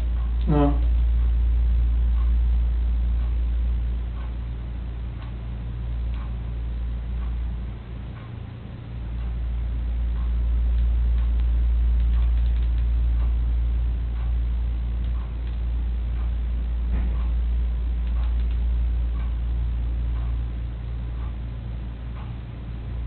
Did you write the number 2? No.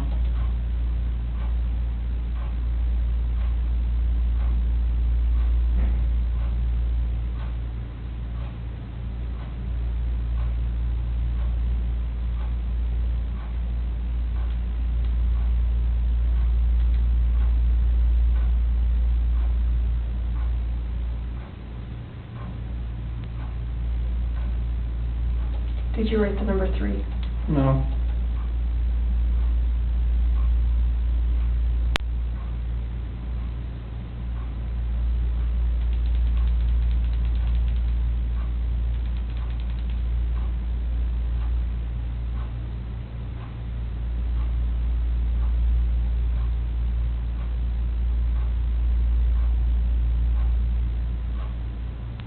Did you write the number 4? No.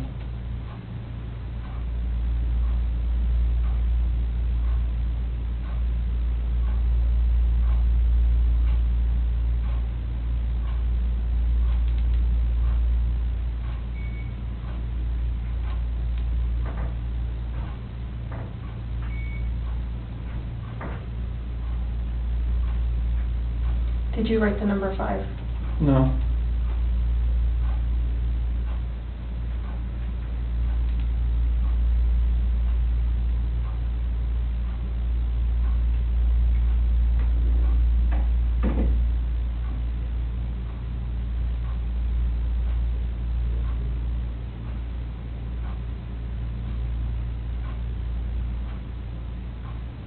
This portion of the test is complete. Please remain still while I take the instrument out of operation.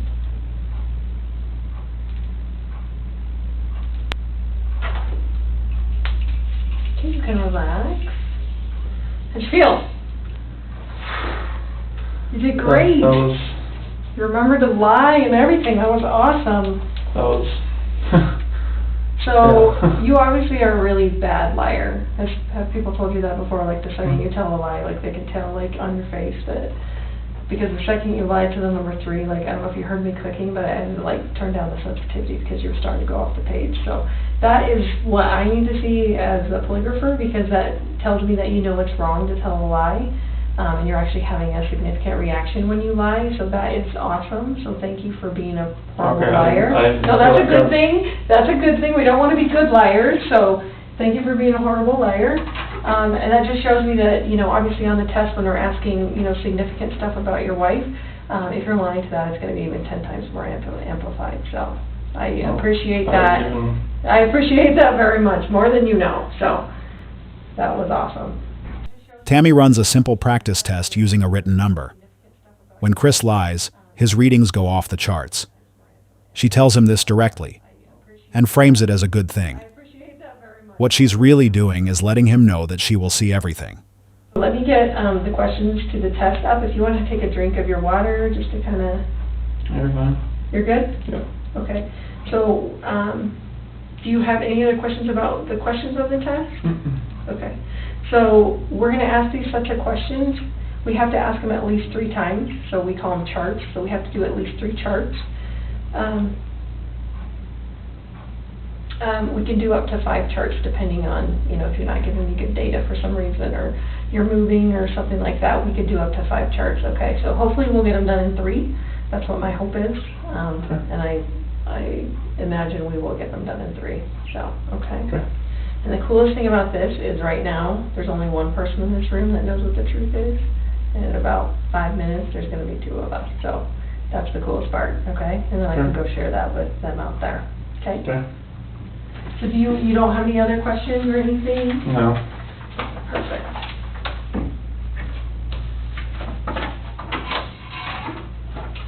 So you don't want to take a sip before we start? Oh, well.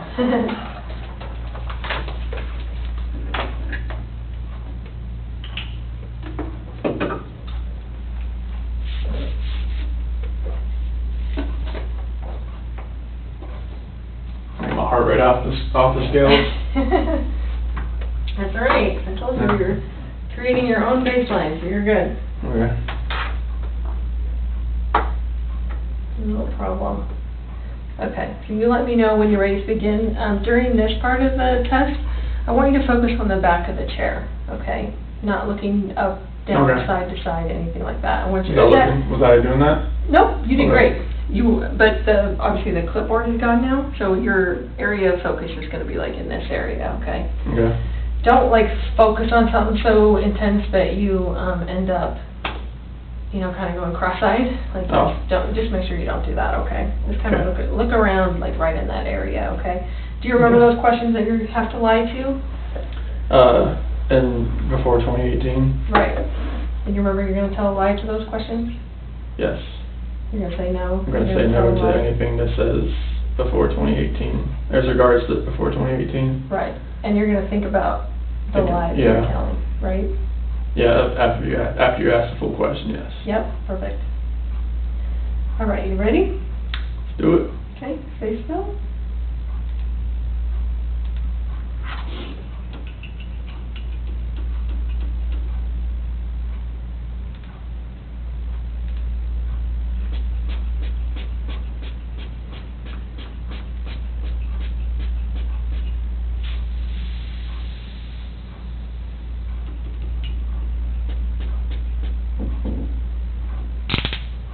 Stay still.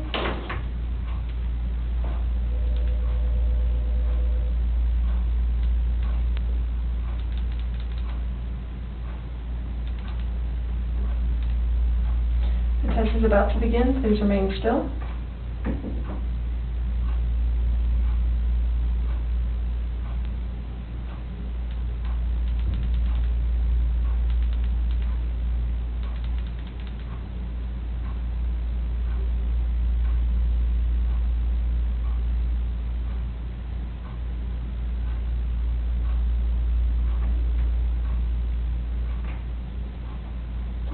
Do you understand I will only ask you the questions we have discussed?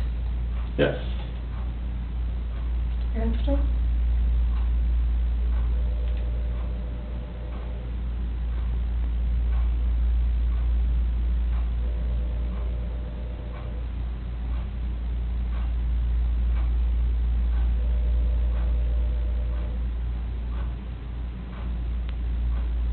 Regarding Shanann's disappearance, do you intend to answer all of the questions truthfully? Yes.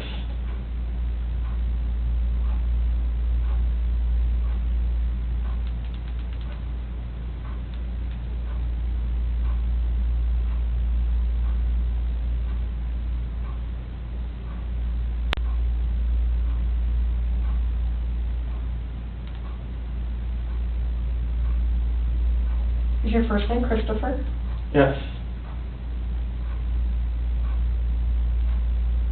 Just breathe normal.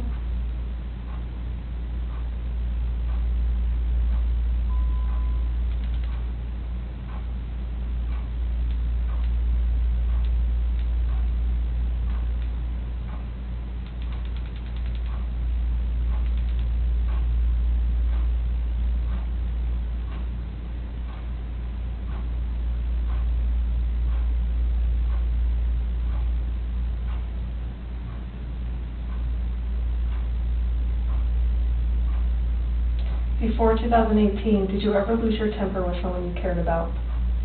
No.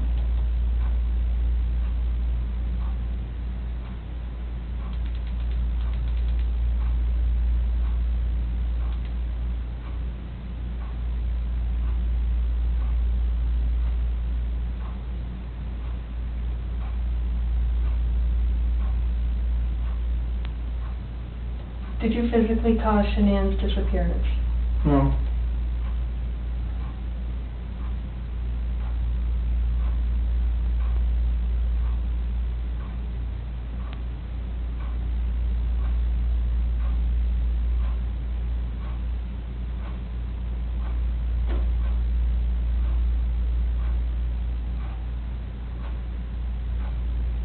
Were you born in 1985? Yes.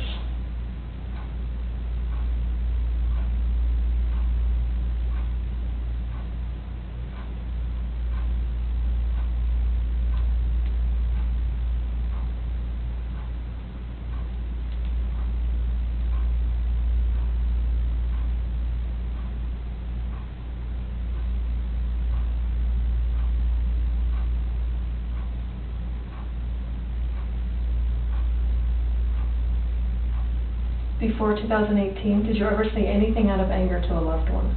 No.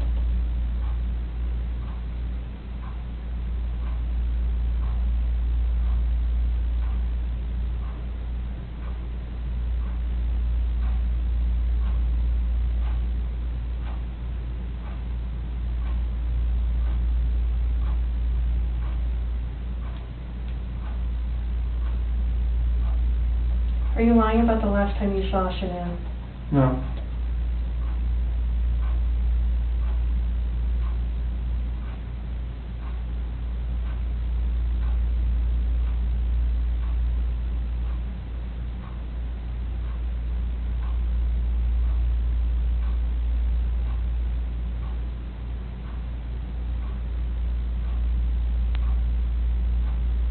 Are you now in the state of Colorado?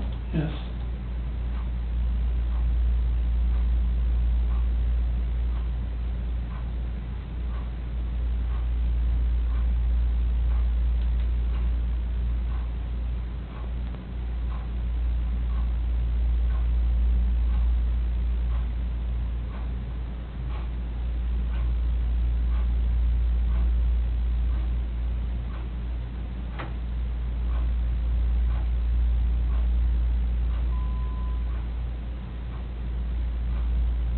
Before 2018, have you ever wanted to hurt someone to be even with them? No.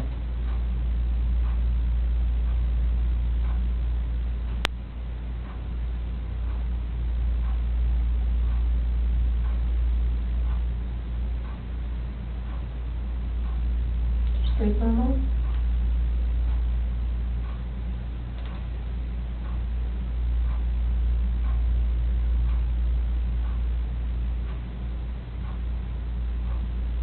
Do you know where Shanann is now? No.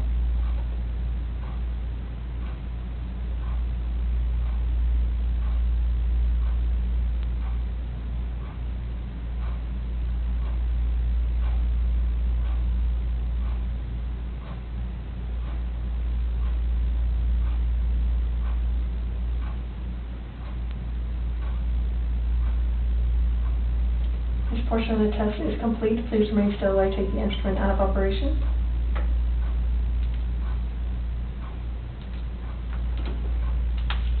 And relax. How do you feel? Horrible. Horrible? Nervous. Yeah? Just like trying to look at something without nothing there. The chair thing? Yeah. Yeah. I know, it gets kind of weird. Like, that's why I always tell people not to I just try felt like I to was go just, that way. I don't know, on his feet and trying to keep everything still. Do you feel like you're in a good position right now as far as how I you're just- sitting and that yeah, kind of everything- stuff? I feel like it's okay. Okay. Just not used to this.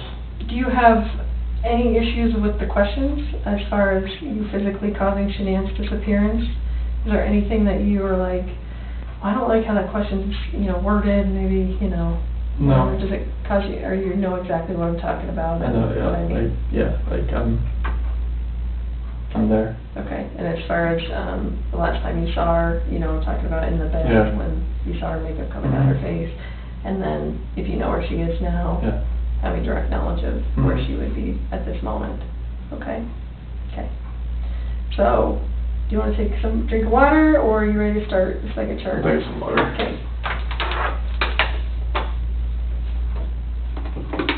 You probably want that Mountain Dew now, don't you?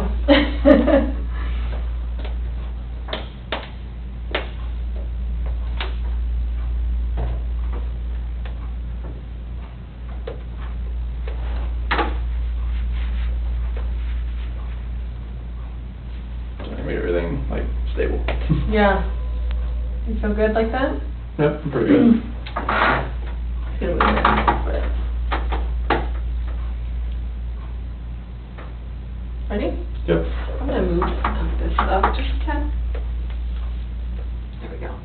During this test, on the last test, you're breathing really funky, so please just try and do normal breaths, okay? We can't have deep breaths or, stuff like Deep that. breath? Okay, Mhm. sorry. So that's okay, just breathe as normal as possible, okay? Okay, During the whole test. I'll get some, okay. Yeah. All right, you ready? Yep. Okay. Is this bothering you? No, you're fine, I just trying to get my hand the way right. Okay. We're going to get started, so stay still.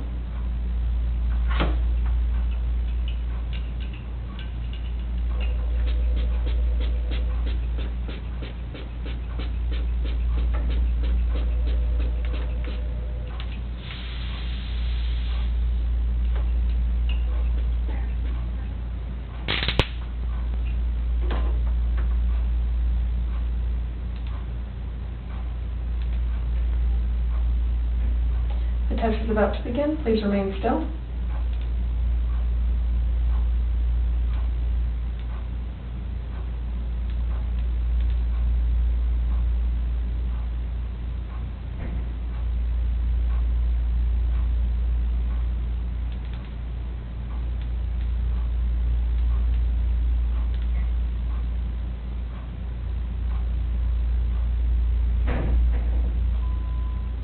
Do you understand that I will only ask you the questions we have discussed?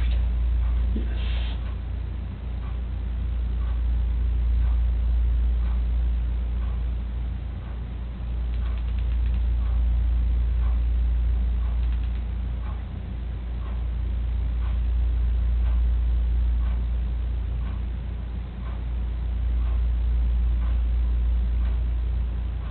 Regarding Shanann's disappearance, do you intend to answer all of the questions truthfully?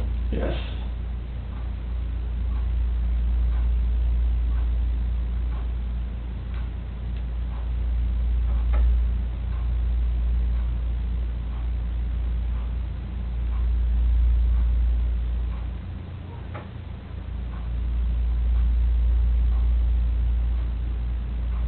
Are you now in the state of Colorado?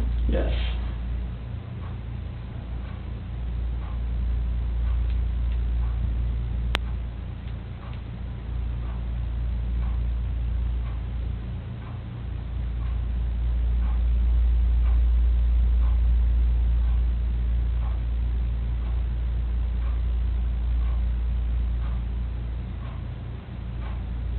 Before 2018, have you ever wanted to hurt someone to get even with them?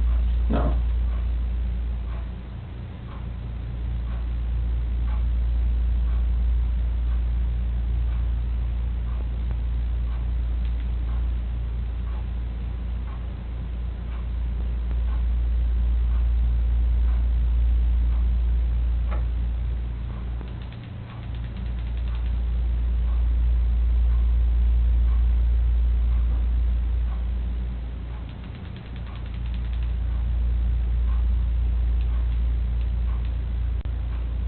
Are you lying about the last time you saw Shanann?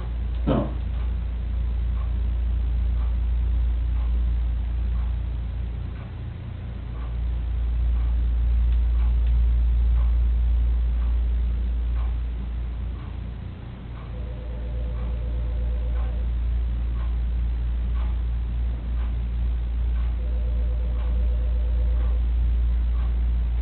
Is your first name Christopher? Yes.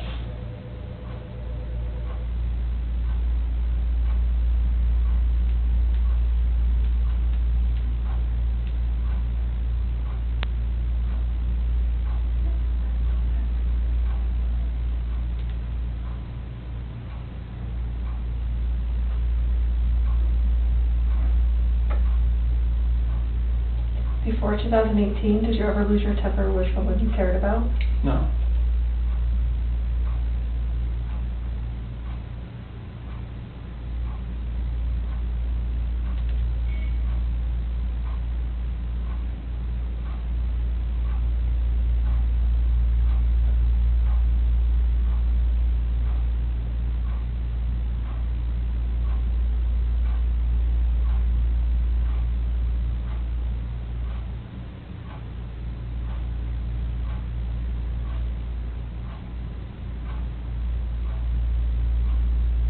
Do you know where Shanann is now? No.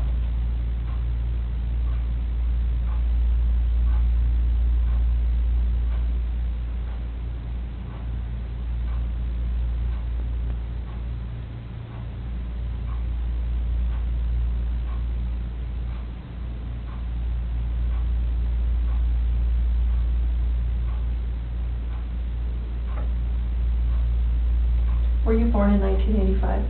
Yes.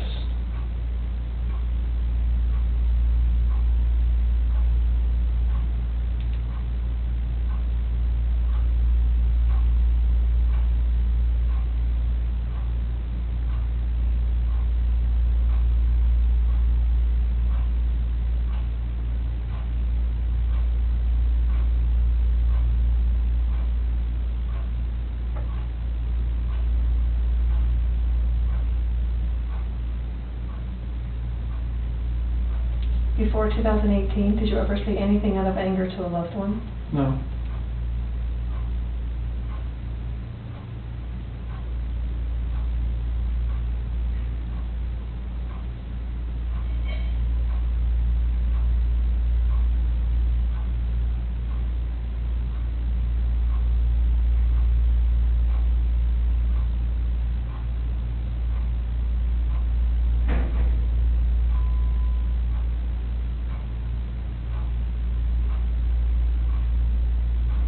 Pretty normal.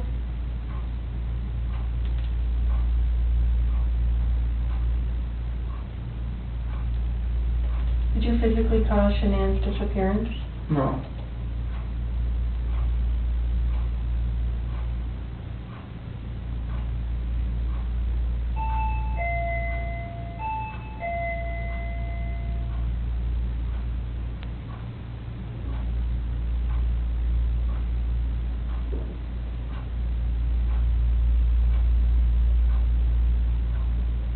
Portion of the test is complete. Please remain still while I take the instrument out of operation.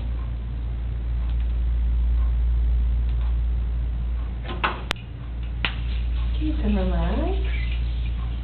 I think we should be able to get in one more chart, but I really need your breathing to be normal. Okay, You are like all sorry. over the place, so. I'm sorry. That's okay. Like sometimes I feel like I'm not breathing enough, and I'm like that. I don't want to do that. So. Yeah. I just need it as normal as possible and not so Okay. fluctuated, okay? Okay. Sorry about that. That's okay. I just want to be able to get it done for you in one more chart instead of 2-3 more. So, Yeah, I yeah. don't want that. No, you don't want that.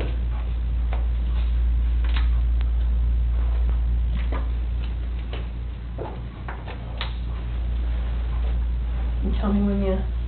Okay, I know I sound like a broken record, but I have to ask you again. Okay. Any issues with those questions on the test? No. You know exactly what I mean when I ask you Yeah. about physically causing your disappearance, last time you saw Shanann, Mm-hmm. and if you know where she is now. Okay. No question about those? No. Okay. Feel good? Yep. Okay. Good. We're gonna get started, so stay still. The entire polygraph comes down to 3 questions. Did you physically cause Shannon's disappearance? Are you lying about the last time you saw her? Do you know where she is now? Chris answers no to all 3. The test is run 3 times. Do you think breathing through the nose or breathing through the mouth matters? It doesn't matter, just breathe normal.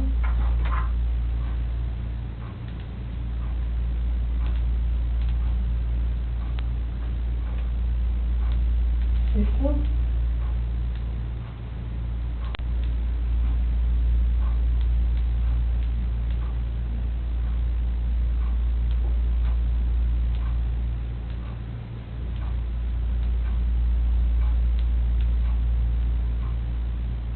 The test is about to begin. Please remain still.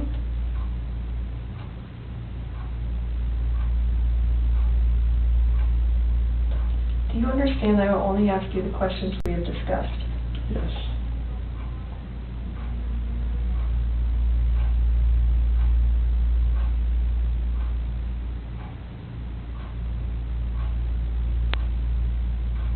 Breathe normal.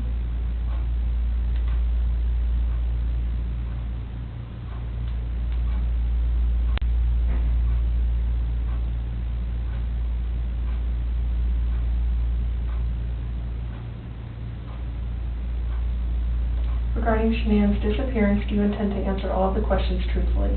Yes.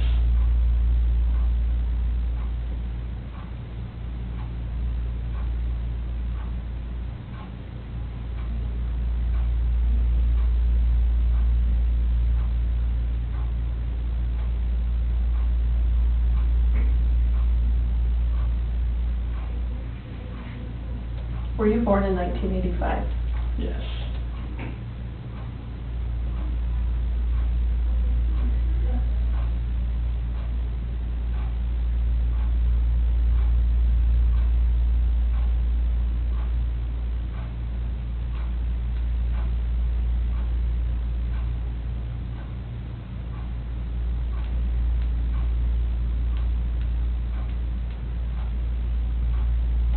Before 2018, did you ever say anything out of anger to a loved one?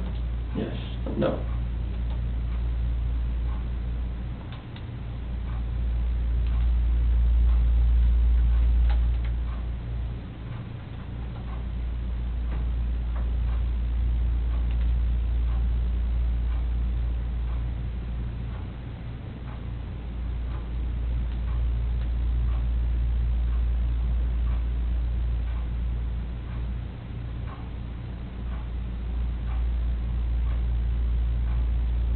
Do you know where Shanann is now?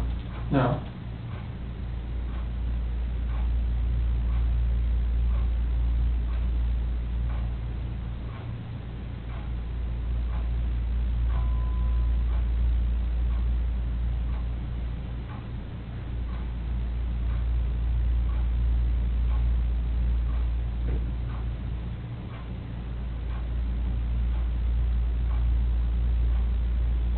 Are you now in the state of Colorado? Yes.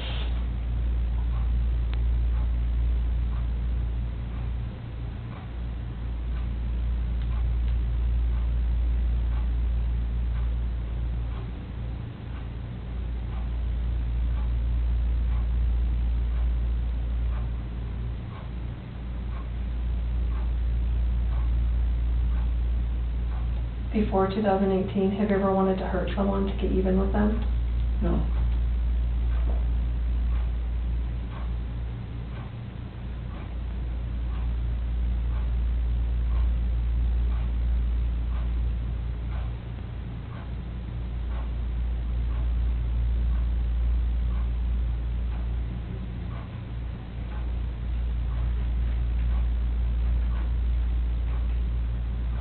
Did you physically cause Shanann's disappearance? No.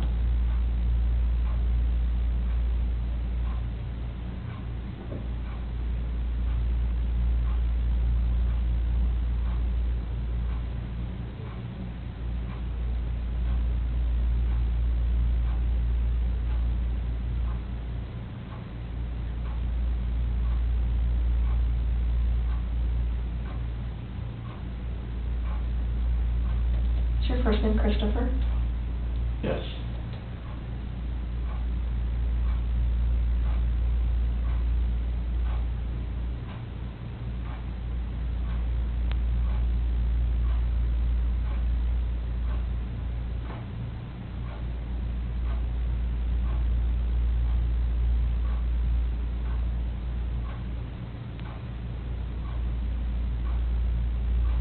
Before 2018, did you ever lose your temper with someone you cared about?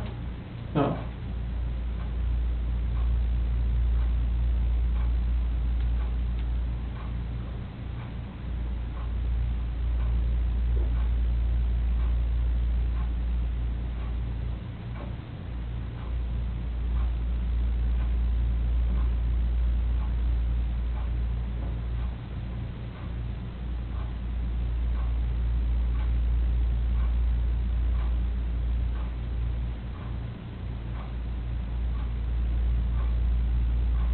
Are you lying about the last time you saw Shanann?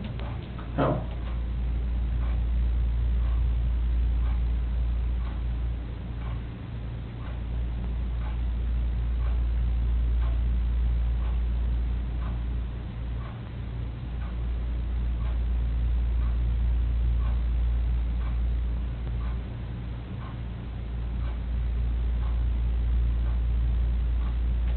Portion of the test is complete. Please remain still while I take the instrument out of operation.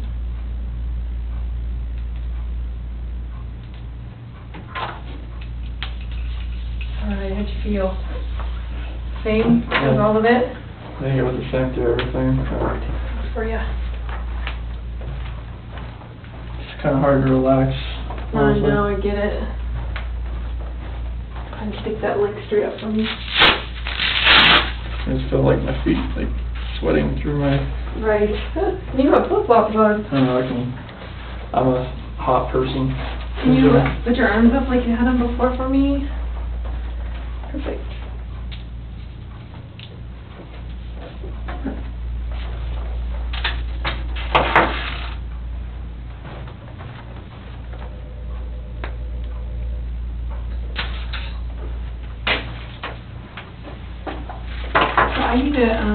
read this. Okay.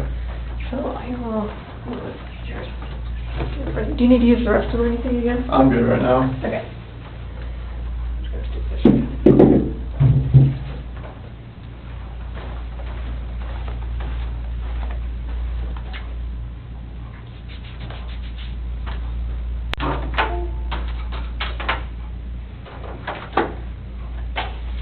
I'll be right back. Okay. I'm gonna take my Mountain Dew with me. Okay. Are you good with your water, or you want another I'll drink? just. Grab a Gatorade? Yeah. Perfect. Can we get that door? Or, okay. I got it, thank you. Yep.